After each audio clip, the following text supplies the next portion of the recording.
I wanted to bring today's episode to the podcast talking all about the diet to improve your AMH levels. And this is what we recommend to all of our clients. And really, it's a simple strategy that you can do right now with your partner. Pick a day and let's get going. I'm going to break it all down for you. And also, there's a free guide that you can take advantage of too that's going to break it down even further. So excited for you to listen to today's episode. Let's go. Welcome back. I'm Sarah Clark, founder of Fab Fertile. I believe the functional approach is the first step for anyone on the fertility journey, and my aim is to help you get pregnant naturally. Today, we are digging into the exact diet to improve AMH levels. I'm taking you through it step by step. And this episode, if you want to know how chronic inflammation and food sensitivities can impact fertility and why these factors can improve AMH, egg quality, and overall reproductive health. And we're really talking about the benefits of functional medicine, the elimination diet, and identifying and removing inflammatory foods and how this could be hindering your fertility. And then also what to expect during the detox period, some withdrawal symptoms, some positive changes to look for, and really how to safely reintroduce those foods for long-term fertility health. So thanks so much for listening. I'm so thankful that you're here. Make sure you hit subscribe or follow. And if you know someone else who's on the fertility journey, please share this podcast with them. Okay, so today we are talking all about the AMH diet. And really, in simple terms, this is the elimination diet. We really want to reduce inflammation in the body because that can be a key driver for fertility challenges, including diminished ovarian reserve, premature ovarian insufficiency. If you've been told you have poor egg quality, maybe the embryo is not making it, it's not implanting, or maybe you're having pregnancy losses. So if the body is in a constant state of inflammation, I've talked about this many times before, it is going to prioritize your survival over reproduction. And if you've got hormonal imbalances, maybe you've got irregular cycles, disrupted ovulation, and then also poor egg quality, it could be due to inflammation from the environmental toxins, the mental emotional stress, health, and food sensitivities. So today we're going to talk about the diet that's really going to be able to reduce this inflammation and what you can do right now. And so for food sensitivities, this is something that we see across the board, typically with people that have low AMH or high FSH, POI, so premature ovarian insufficiency, diminished ovarian reserve, recurrent pregnancy loss. We see non-celiac gluten sensitivity, gluten off the charts is some of the cross reactors.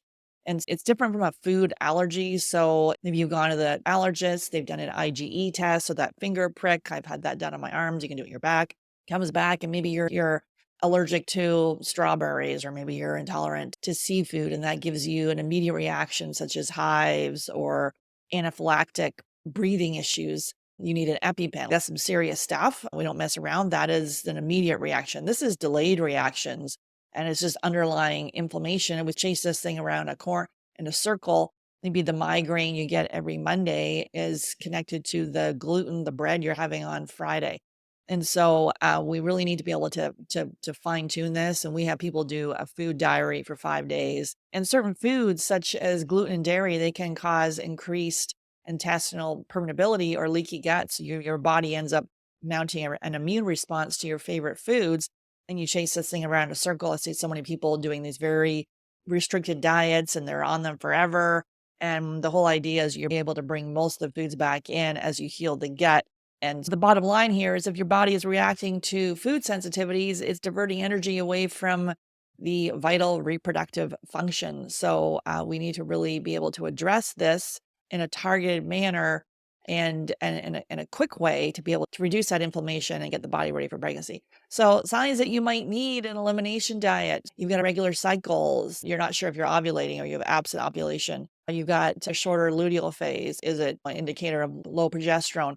Or you could have heavy periods, painful periods, clotting. If you're dealing with any kind of unexplained fertility issues, first of all, it's not unexplained. That's a lazy diagnosis. They have not dug deeper. Telling you it's unexplained is completely unhelpful, and then rushing you off to IVF when maybe you got a food sensitivity, a gut infection, all these other health issues where they just everything structurally looks fine. You should be pregnant. If the majority of us can get pregnant, then why is everyone rushing off to the fertility clinic?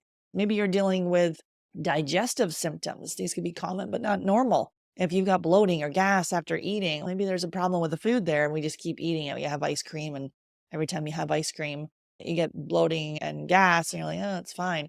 But the whole idea is to take that food out and then heal the gut and then potentially be able to bring it back later.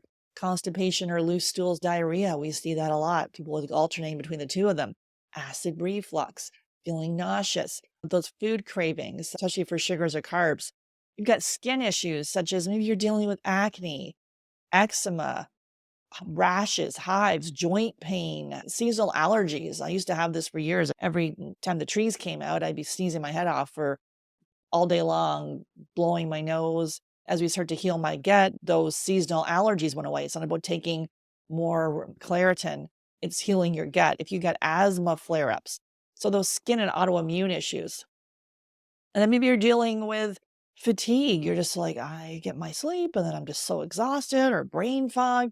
You have a hard time losing weight, or you've just sudden weight gain. People tell me over the short period of time, just the weight just kept coming on, the inflammation in your body, blood sugar imbalances. So you're on this little roller coaster here. We see it all the time, right?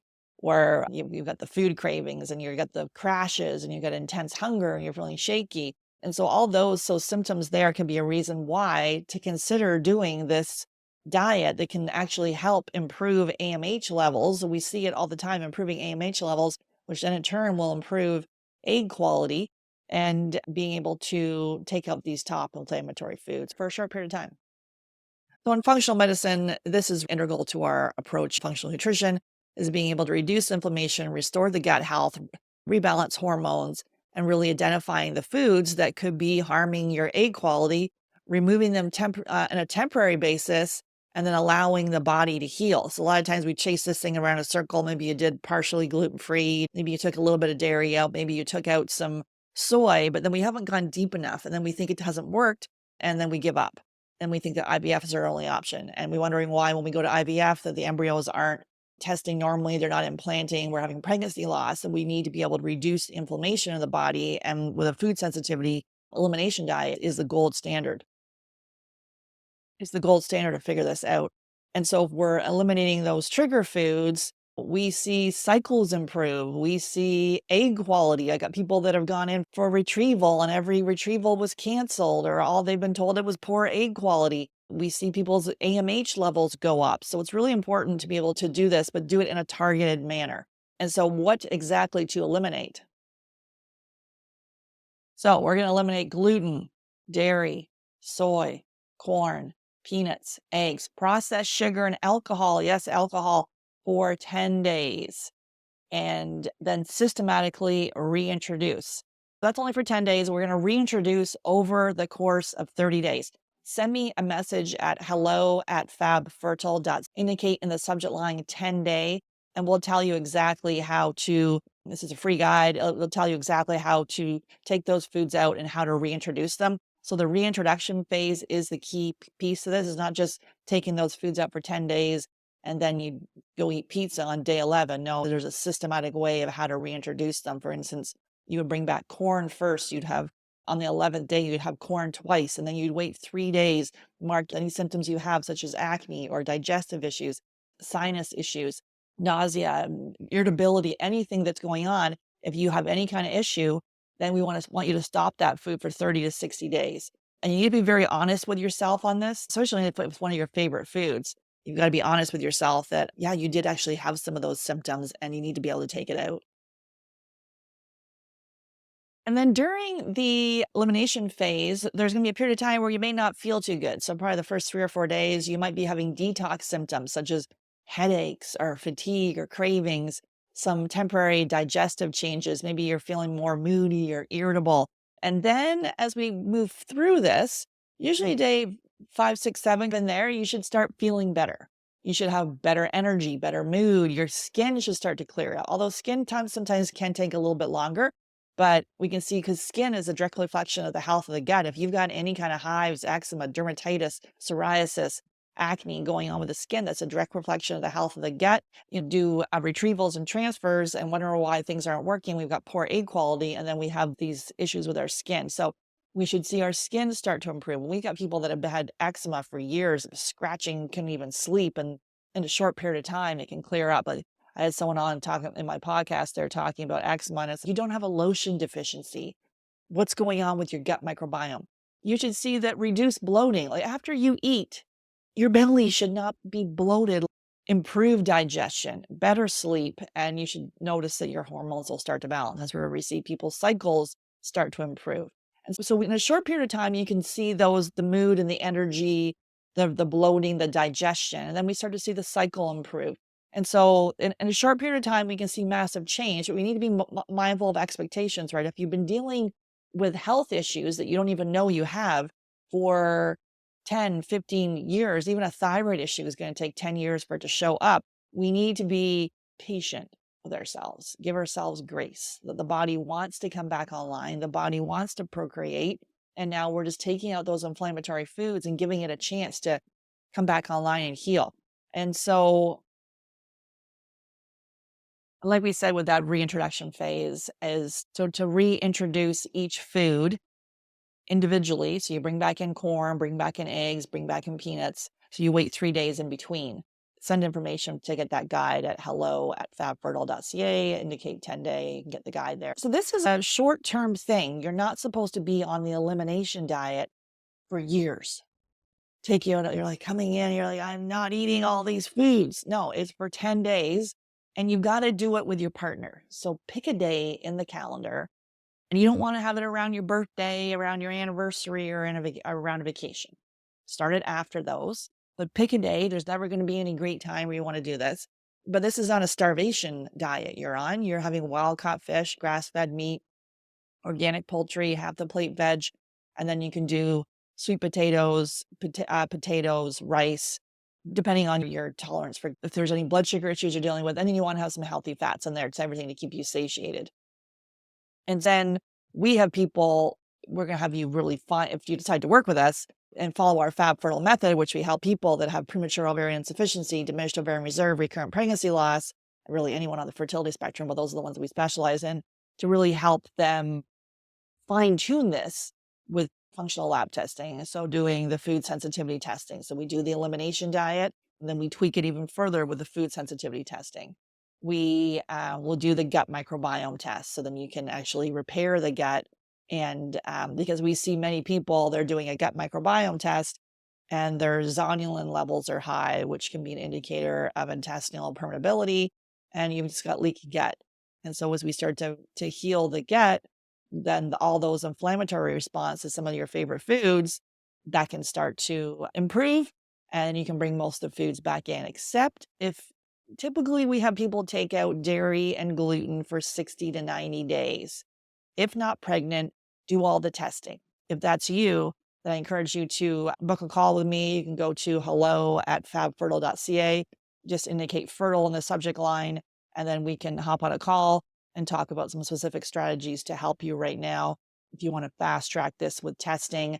And I've said it before and I'll say it again, the testing is part of the equation. It is equally as important for us to work on the mindset piece and to really actually be able to believe it's possible to get pregnant and sustain a pregnancy, because the mindset side of it can, if we're in fight or flight and feel panicked, we feel impatient, we think our fertility is falling off a cliff, we can do all the recent inflammation of the body from a food standpoint, but we've got all this stress, and that's causing our body to be in fight or flight, and it wants to survive, not procreate. So it's equally as important. I see many people going down a rabbit hole of all these tests, spending tons of money on it. And I can see people actually in our chat too, where like they're blowing it up in the beginning because they haven't dug into the mindset. And as we start to really lean in on that mindset part of things, that's when we start to feel calm, we feel patient, we lean into our intuition, we actually believe this is possible, and we know that we're going to be okay. And we really also start to nourish the relationship with our partner and really put that first, because a lot of times this can pull you guys apart. We do work with people that are single by choice as well, but it's important to really honor where you are on this journey and give yourself some grace. If you feel that impatience and you feel that worry and you think things are just dropping off a cliff because maybe you're in your 40s or your late 30s and you're starting to worry, there's steps we can take right now to take a targeted action with this and to give yourself peace and to give yourself some grace as you go through this journey. So excited for you. If you want to, first of all, start this elimination diet and get going, pick a date. Then if you want to talk about more about how we can help improve pregnancy success for you, just go ahead and book a call. Take care.